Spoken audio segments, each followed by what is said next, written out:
So I think a really good principle here is laws fail if they're too far ahead of the public conscience. So God doesn't make the laws too far ahead. He doesn't completely eradicate the ancient Near Eastern system. He works within it, little by little, and conditions the Israelites to become a nation through which he can send a Messiah. Here are some contemporary examples. What do you think this is a picture of? 1920s. Prohibition, exactly. Right? Now, Prohibition was a law that didn't last very long. And it didn't last very long. One person that proved that it wasn't working was this guy. You've probably seen the classic, The Untouchables. Al Capone.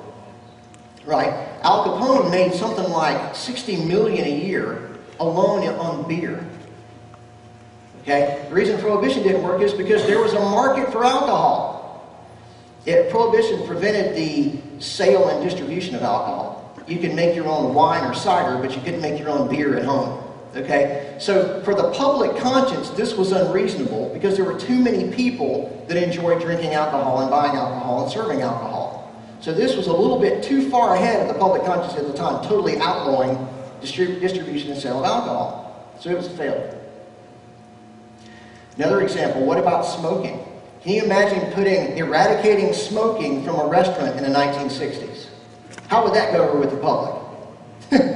Not very well. Have you ever seen the show Mad Men? I don't watch it, but I know in the ad agency they're smoking like a smokestack, right? Because that's just kind of what you did. You smoked at work and you smoked in a restaurant or whatever, no big deal. But it wasn't until 1985, I believe, in Aspen, Colorado, that they instituted the first non-smoking restaurants.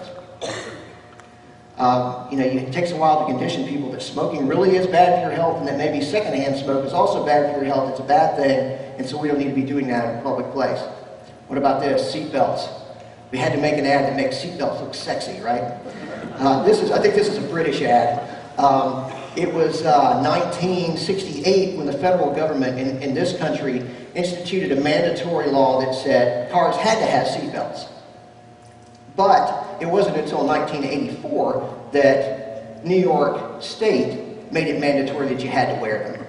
So again, it took a long time to condition people that you need to wear a seatbelt or that you have to wear seatbelts. I mean, growing up, I remember sitting in the middle armrest in my uncle's car. We'd go to, I'm like the youngest in my whole family.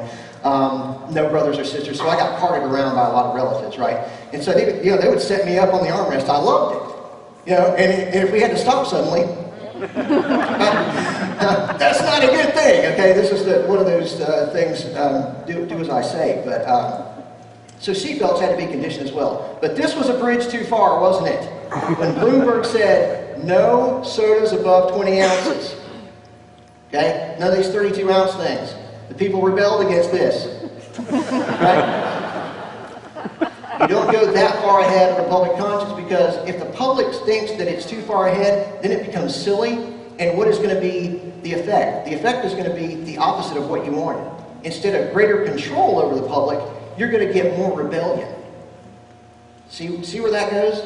You set the standards too high, you're going to get more rebellion. So God was very judicious in implementing these laws very slowly, which to us seemed brutal. For them, it was a step forward. Which takes us to the next point. What is this, number 5? The culture. He not only takes the conscience into consideration, he takes the culture into consideration. See, it's not fair to compare 21st century moral sensibilities to Old Testament time moral sensibilities. We need to compare apples to apples. So let's compare the Code of Hammurabi, which is about 300 years or so before the Mosaic laws, to the Mosaic